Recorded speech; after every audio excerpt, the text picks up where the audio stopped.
Hi, hello, and welcome everybody to today's video.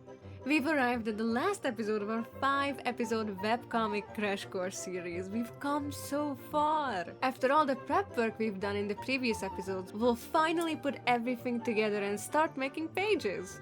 Before we get into how to do that though, I first wanted to address how hard it can be sometimes to start this process. What I can recommend to help you finish pages faster and more consistently is a method that has worked very well for me for a long time now.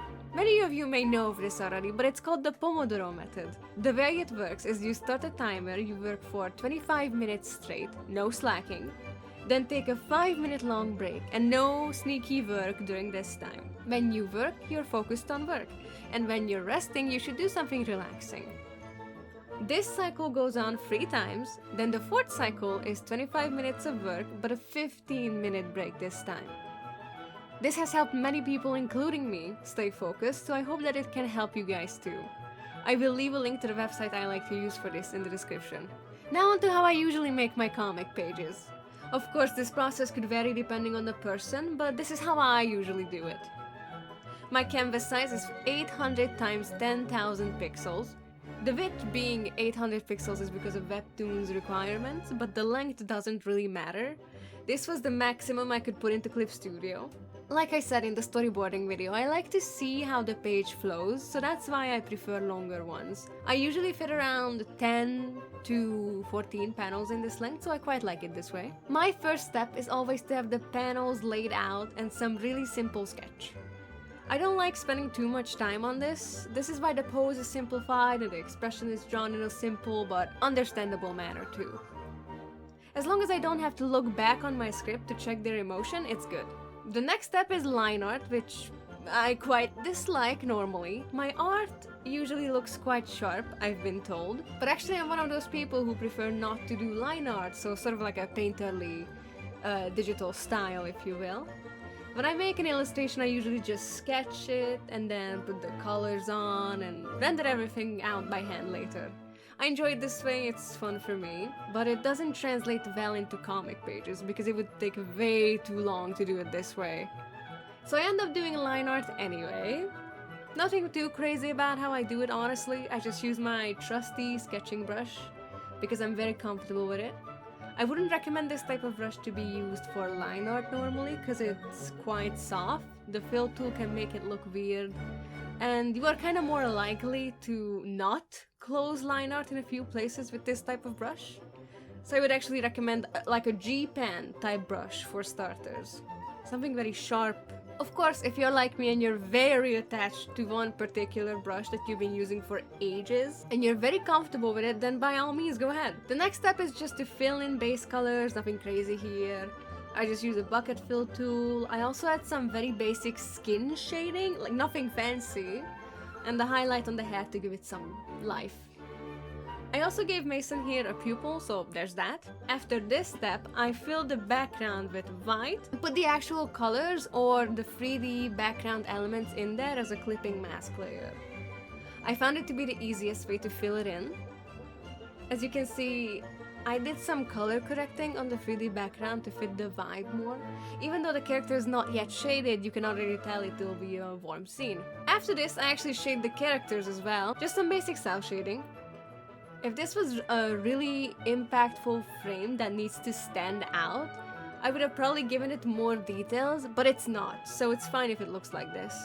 When making comic pages, it's important to realize that most people will not be pausing on every frame to admire your art, and will in fact scroll by it very fast. So no need to dwell on every frame, it doesn't need to be perfect. If the very important frames look good, you're fine. After this, I usually merge my background with my characters and I use my color line art auto action. This usually doesn't need to be edited that much. After this, I do some overall shading with color burn and vivid light, then use some color correcting auto actions. Using auto actions for comics especially saves a lot of time. I can absolutely recommend them. This step is where the program you're using actually matters. We are now adding effects. In this case, flowers and sparkles. I use Clip Studio, so my options are basically endless because I have the asset store always open to me with many awesome free options. This is why Clip Studio is normally largely preferred by comic artists. There's other useful comic tools as well, of course, but I think this is the biggest reason by far. Of course, if you use Photoshop, I suppose you can download brush sets. I'll be honest, I just don't really like Photoshop personally, but that's me.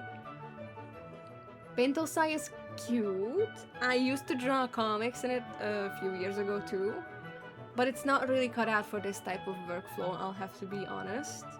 Of course, don't let my words sway you. If you have your favorite program and you'd like to use it no matter what, far be it from me to stand in your way, whatever you're most comfortable with.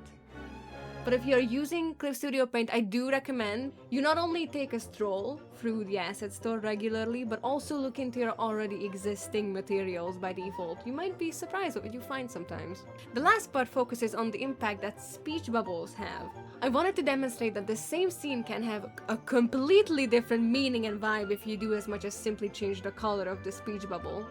Might seem simple and obvious, but most people never actually end up doing this. I've seen it used the most in reincarnation shoujo comics. I learned so much about how to make good comic visuals from them recently, I will not lie. I mean, it's no secret that I've not only made, but have also been reading a lot of BL comics. I mean, I did say make the type of story you would read too, so I'm true to my words. The genre really dictates the aesthetic after all, is what I found. But I do hope that one day beautiful shading and effects will be more common in BL too. Because I just think it elevates the look so much. Of course, there are ones that do it, but the common look is still more simple. And the more detailed, beautiful vibe is more reserved for these shoujo comics. Basically the two types of comics I read these days. This is also why I say whenever you read a comic and you see something you like, you remember it or you write it down. It's the best way to learn. I'm always learning too. All this talk about speech bubbles and I still haven't talked about specifics yet? Time we change that. There's really no need to sweat it too much with the times. There's three main ones: normal speech, whispered speech, and shouting. On a side note, sometimes whispered speech is outside of the speech bubbles with a simple white border effect on the text itself, but that is normally for additional information that isn't very important. When making speech bubbles, and this is something I'm guilty of too, you need to make sure to space your text properly so it's not a drag to read. Also make sure to never put too much text in one place. It is often seen as info dumping. Simple is always best.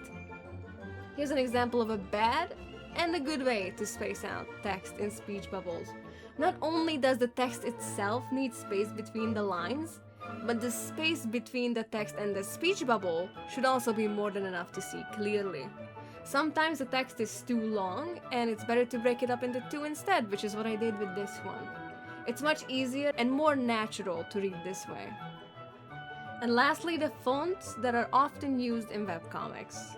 Wild Words is used for speech bubble text, so speech basically. Augie is also often used for speech, but it's more often used for the aforementioned out-of-speech bubble whispered speech or unimportant information. And Trash Hand is used for sound effects. Think like kerchak for doorknob opening or badump like a heartbeat. And that's it. I know, right? It's more simple than it first seems. Okay, I know, it still might seem a bit overwhelming, but if you just try making a small test page, you too will see how easy it is. Of course, you don't have to follow my exact process, it's just what I'm comfortable with personally. But this series has gone on for 5 months and it's finally ending. I feel sad and happy at the same time.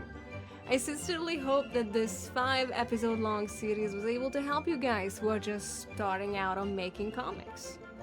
If you don't mind, maybe you could share your ideas and goals in the comments below. I'd love to hear what you guys are up to. Even if you're not about to make a comic, but this series was able to help you in some way, I'll be happy. I'm also about to start making pages for my next upcoming comic, so wish me luck. It's longer than any other comic I've done before, so hopefully it goes well. I'll do my best. If you want to see art from me that doesn't make it into videos, you can follow my Instagram and Twitter at Eriss_VT. If you'd like to read my webcomics, you can find me on Webtoons by searching Eriss.png. But all my links will be down in the description below. I'll see you guys again next time, but until then, bye bye!